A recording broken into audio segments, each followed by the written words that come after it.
Coverage you can count on continues with all you need to know. Vigo County Commissioners agree to place a new jail behind Honey Creek Mall at the former Stu's Golf Course. The area would be subdivided into multiple sections, and it comes with a price tag around $500,000. Now tonight, county leaders will need to approve this property, and that's where we find News 10's Abby Kirk live this morning. Abby, what's the reaction from the community?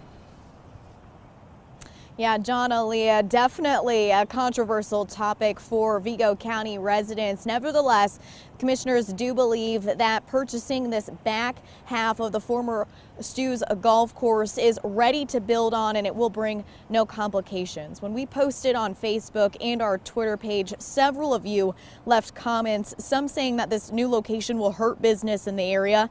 People had complaints of restaurants, apartments, and of course the mall being too close to this property. Tonight, the county council will have to vote on the site in order to purchase it. They then will meet with a judge tomorrow, expected to give a final decision.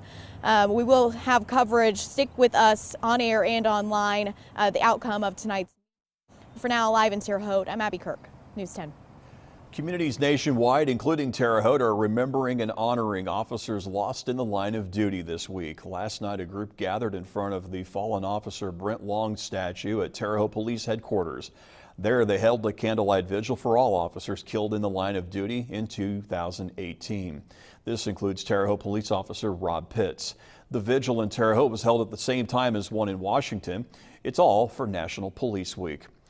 Several events planned in Washington, D.C. over the next few days for National Police Week. News 10's Heather Good is there and will bring you live reports on the evening editions of News 10. You can follow her on Facebook and Twitter for stories throughout the week.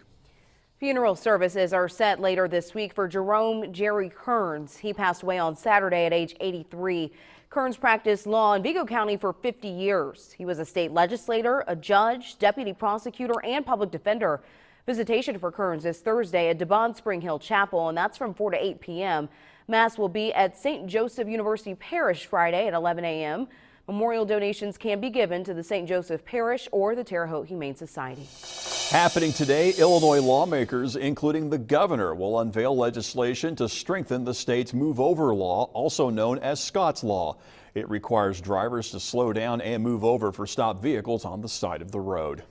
The trade war between the U.S. and China continues to escalate. Yesterday, Beijing announced retaliatory efforts on tariffs on $60 billion worth of American-made products, and that followed President Trump's enactment of a 25% surcharge on $200 billion of Chinese imports. The White House says that tariffs may eventually be imposed on all Chinese goods. Happening today, a public meeting to discuss concerns over conditions at Bethesda Cemetery in West Terre Haute. Families contacted News 10 with their complaints about conditions at the cemetery. Tonight's public meeting gets underway at 7 o'clock at the West Terre Haute Town Hall. And starting this week, the city of Sullivan will take a big step to combat flooding in an area known as Moose Lake. It's an area of a road just outside the Moose Lodge. It received this nickname because water from the storm sewer does not drain, leaving standing water. A new $60,000 project by the city will help drain out the water from Moose Lake. It stays for a while, yeah.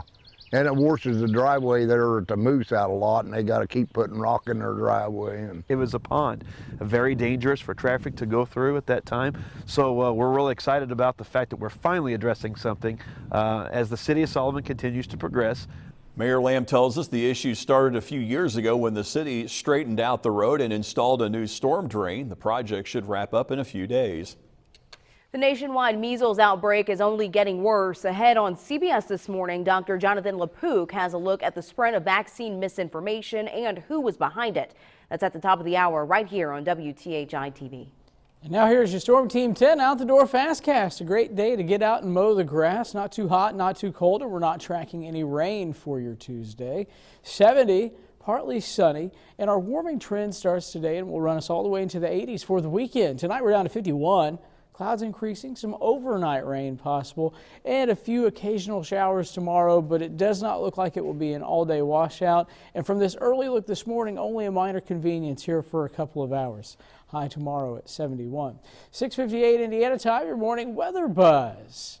Florida, the state, receives the most sunshine in the United States. Is that true or is that false? I'm going to say true. That's what It's I'm called thinking. the Sunshine Yeah, State. That's what I thought. I know, and it's the biggest misconception ever. I knew that was a trick question. Phoenix, Arizona gets 299 sunny days on average per year, while Florida at Tampa only 246. Here in Terre Haute, just in case you wonder, well, how many sunny days do we get here? 192. So although Florida is titled the Sunshine State, Arizona actually gets more sunshine than Florida. And I've been misled. and if it was winter, I'd say we should go, but since it's starting to warm up here, no reason to leave. 79 on Thursday, 86 on Friday, 85 on Saturday. Photojournalist Devin Ridgway is live this morning with a shot of a big old sunshine. All right, thank you, Erica. Thank you so much for waking up with News 10 this morning. Be sure to catch CBS This Morning coming at you at the top of the hour. We hope you have a terrific Tuesday.